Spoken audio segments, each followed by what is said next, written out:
उसने कहा तुम मुझे खाओगे, मैं तुम्हें छुटकारा दूंगा। मैंने आपको हजारों साल पहले, यीशु मसीह के जन्म के हजारों साल पहले का वचन, आदम के टाइम का वचन, मूसा के टाइम का वचन, यीशु मसीह के बाद का वचन और आने वाले समय में जो होगा वो वचन पढ़ाया है, जो यही कहता है कि जो वध किया हुआ मेमना है उसने आपको मोल लिया है। पर उसने कहा मेरी विधि के अनुसार अगर तुम इसको खाओगे, विधि के अनुसार तुम इसको ग्रहण करोगे तो तुम छुटकारा पाओगे। हालेलुया। इसलिए परमेश्वर ने फिरौन के मन को बार बार उसको कठोर कर दिया। इतने मिरेकल्स देखने पर भी उसने यकीन नहीं किया। बार बार बोलता था कि ठीक है, इस बार तुम मेंढकों को दूर कर दो, अगली बार मैं तुम्हारे लोगों को जाने दूंगा। मेंढक चले गए, टिड्डियां आ गई, सारा हरा चट कर गई।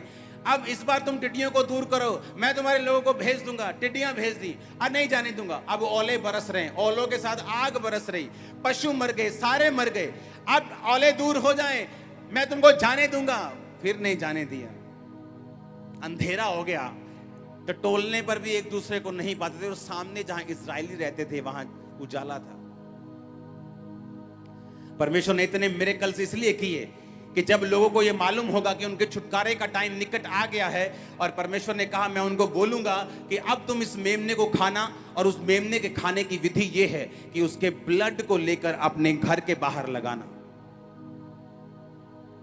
हालेलुया। वो ब्लड, जहां पर मौत का दूत उस ब्लड को देखेगा, वो तुम्हारे घरों में एंटर नहीं करेगा। जब तुम ब्लड को लगाओगे अपने घरों के ऊपर, आत्मा में जब प्रार्थना करने बैठोगे, ब्लड में छुपाओगे अपने बच्चों को, अपने आप को, अपने हस्बैंड को, अपनी वाइफ को, अपने सिस्टम को, ब्लड की घोषणा करोगे शैतान के खिलाफ, जादू के खिलाफ, टोने के खिलाफ। तुम उस ब्लड को अपनी जिंदगी में लगाओगे, अपने आप को ठगोगे उस ब्लड से, मौत का तुम्हारी जिंदगी पे कोई भी अधिकार नहीं होगा। हालेलुया। उसके आगे पढ़ेंगे, सवेर तक वो रह जाए तो आग में जला देना। और उसके खाने की विधि ये है, कमर बांधे, पांव में जूती पहने और हाथ में लाठी लिए हुए फुर्ती से खाना, वह तो यहोवा का पर्व होगा। क्योंकि उस रात को मैं मिस्र देश के बीच में होकर जाऊंगा, और मिस्र देश के क्या मनुष्य, क्या पशु, सबके पहलोठों को, यानी जो सबसे बड़े बच्चे होते हैं, पहलोठा उन्हें बोलते हैं, उनको मारूंगा, और मिस्र के सारे देवताओं को भी मैं दंड दूंगा। मैं यहोवा हूं। उसने कहा जब मेमने को खाना तो कैसे खाना? फुर्ती से। कैसे खाना? बाइबल कहती प्रभु यीशु मसीह जब एक नदी के किनारे जा रहे थे तो परमेश्वर ने यूहन्ना को देखा और उसके भाई को देखा, और परमेश्वर ने कहा आओ मेरे पीछे, मैं तुम्हें मनुष्यों का पकड़ने वाला बनाऊंगा। बाइबल कहती है उन्होंने फुर्ती से अपने नावों को अपने पिता के पास छोड़ा और यीशु मसीह के पीछे चले गए। कैसे? फुर्ती से। और बाइबल का वचन कहता है कि जब उन्होंने अपने पिता के साथ नाव को छोड़ा, और भी मजदूर उनके साथ काम कर रहे थे। आप कब रखते हो दुकान पे काम करने वाले लोग? जब आप भूखे मर रहे हो, कि जब काम ज्यादा हो, जब आपका काम बढ़ जाता है, आप एक और दुकान, एक और दुकान, एक और दुकान, आपको स्टाफ की जरूरत पड़ती। हाँ, इस मिनिस्ट्री में 400 लोगों का स्टाफ है जो 24 घंटे काम करता है। क्यों? लोग ज्यादा हैं, काम ज्यादा है, सिस्टम बड़ा है। तो बाइबल कहती है उनके पास बहुत सारे मजदूर थे, और जब इतने मजदूर थे तो उन्होंने ये नहीं कहा कि परमेश्वर आउने असी आउने माड़ा हिसाब दे डैडी नू, ये कोई इन्नी मच्छियां दे पैसे ले लियो, हाँ माड़ा मम्मी नू बाय बाय कर रहीए, माड़ा असी अपने दोस्तां नू बाय बाय। कुछ नहीं। यीशु मसीह ने कहा आ जाओ, छोड़ा उधर और परमेश्वर के पीछे चले। नए नियम में अगर मैं आपको फुर्ती वर्ड पढ़ाऊं, आप हैरान हो जाओगे। जहां जहां यीशु मसीह का जिक्र किया गया, वहां कहीं ना कहीं फुर्ती का जिक्र किया गया। जल्दी कर, जल्दी कर, जल्दी कर, जल्दी कर। देखा, यीशु मसीह ने बुलाया और लिखा वो झट से अपने पिता को अपने नाव मजदूरों के साथ छोड़कर यीशु मसीह के पीछे हो गए। अब्राहम को जब दूत दिखाई दिए, बाइबल कहती है वो सारा के तंबू में गया, उसने कहा फुर्ती कर, फुर्ती, फुलके बना, जल्दी सब्जी बना, इनको खिलानी है दूतों को। फुर्ती।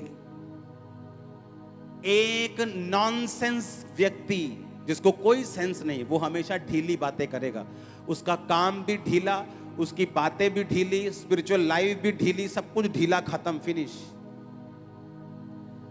जो आत्मिक व्यक्ति होगा उसे मालूम होगा कि इस काम में थोड़ा खींचना है, ये टाइम रोजे रखने का है, ये टाइम जरा स्ट्रॉन्ग प्रेयर करने का, खींच के थोड़ा ऑफरिंग बोने का, ये टाइम थोड़ा फुर्ती।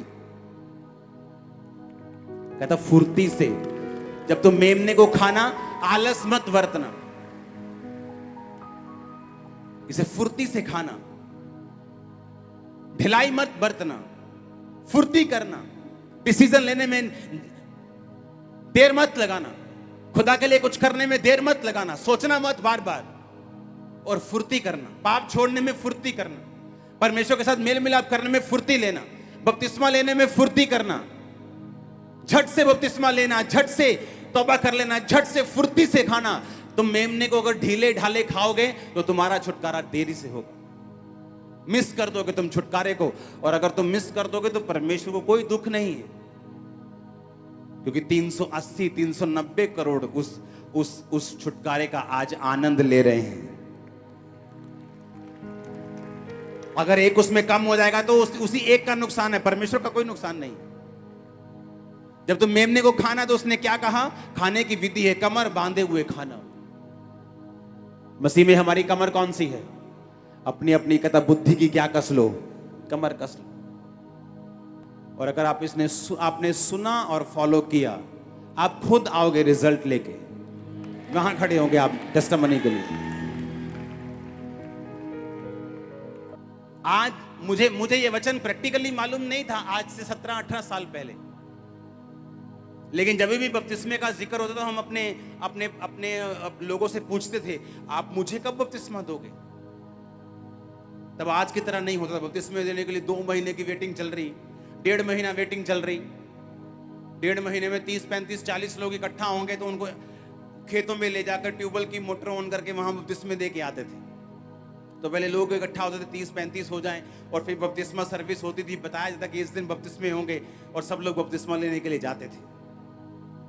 और तब मैं एक्साइटेड था। मसीह में मैं 16 अगस्त में आया हूं और 2 अक्टूबर के करीब मेरा बपतिस्मा था। कितने टाइम लगा मेरे को? 1.5 महीना। और मैंने लोगों को 5-5 साल, 4-4 साल, 3-3 साल सोचते हुए देखा कि मैं बपतिस्मा लूं या ना लूं। ये तो बहुत कहते अंबानियां दी दौलत पई है ना, कहते बपतिस्मा लेके निकल जानी हथों। पता नहीं क्या सोचते लोग कि वो कहते 15 टन सोना पेड़ा हथों निकल जाना। कितने समझ रहे हैं? अपने लोगों को पूछना, क्या बपतिस्मा कब है? ये बपतिस्मा क्या होता है? किसी ने बताना, अच्छा ये होता है। कब दोगे मुझे अभी लेना है। अभी दे सकते हो? नहीं, बाद में होगा। ठीक है। 1.5 महीना में हमें लगता था कि यार 1.5 महीने बाद बपतिस्मा लिया मसीह में आने के बाद। हमें ये भी ज्यादा लगता था कि 1.5 महीना लग गया हमें बपतिस्मा सोचते कि बपतिस्मा लेना है। मैं वो गारंटी देता हूं, अगर बपतिस्मे हर संडे होते तो शायद मुझे 15 दिन, 20 दिन या 21 दिन लगते बपतिस्मा लेने में, बस दैट्स इट। और जैसे वो लोग थे शायद पहले हफ्ते ही दे देते मेरे को, क्या जा काका डोबिए तेनू मसीह के प्यार में। हाँ, आमीन। उसने कहा जब तुम मेमना खाना तो कैसे खाना? फुर्ती से खाना। कोई डिसीजन प्रभु के लिए लेना है, उसमें जल्दी करना, डिले मत करना। तुम्हारे सोचने से पहले यीशु मसीह आ जाएंगे। जितना तुम सोच भी नहीं सकते उससे जल्दी काम हो रहे हैं। जितना हमने सोचा था उससे कहीं अधिक फास्ट टाइमिंग में दुनिया का माहौल चेंज हो रहा है। हाँ या ना? महामारियां जितना सोचा था उससे पहले आ रही, सूखे उससे पहले पड़ रहे। यूरोप पूरा सूखा हुआ, आप देखोगे न्यूज में पढ़ के देखना, पूरे यूरोप में सूखा पड़ा हुआ है। अमेरिका जहां मैं होके आया वहां मुझे बताया गया कि पिछले 8 साल से बारिश नहीं पड़ी, और पूरे जहां मैं कैलिफोर्निया में गया हूं पूरी पीली और सूखी हुई घास दिखाई देती रही है मेरे को, कैलिफोर्निया साइड। दुनिया उतनी तेजी से बदल रही है जितना आप सोच भी नहीं सकते। आने वाले टाइम में फूड शॉर्टेज होगी, लोगों को मालूम भी नहीं ऐसा होगा। आने वाले टाइम में वो जितना माहौल जल्दी से बदल रहा है, परमेश्वर ये चाहता है कि आप फुर्ती करें जो भी करना है। आमीन। फुर्ती से खाना, मेमने को डिले मत करना, फुर्ती से खाना, जल्दी से खाना। मसीह के लिए कोई भी डिसीजन लेना है, फैसला लेना है, उसे देर मत करना, उसे जल्दी करना। Hallelujah. God bless you all.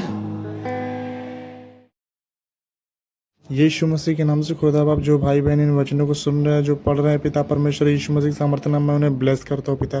वो पवित्रताई, सच्चाई और ईमानदारी के साथ चलने पाए यीशु मसीह के नाम में, वो शुद्धता के साथ चलने पाए यीशु मसीह के नाम से खुदा बाप। यीशु मसीह के नाम से पिता, आपने जिस तरह सैमुअल को आवाज़ लगाई पिता, आप अपने इन बेटे बेटियों को भी लगाएं पिता परमेश्वर, और इनके कॉलिंग को बताएं पिता परमेश्वर कि आपने इन्हें क्यों बुलाया पिता परमेश्वर, और ये उसे जानने और समझने पाए यीशु मसीह के सामर्थ्य नाम में, जिसके द्वारा आपके नाम की स्तुति और महिमा हो खुदा बाप। ये तेरे वचन सुनने वाले नहीं वरन उस पर चलने वाले भी बने, यीशु मसीह के सामर्थ्य नाम में मैं कहता हूँ। Thank you Jesus.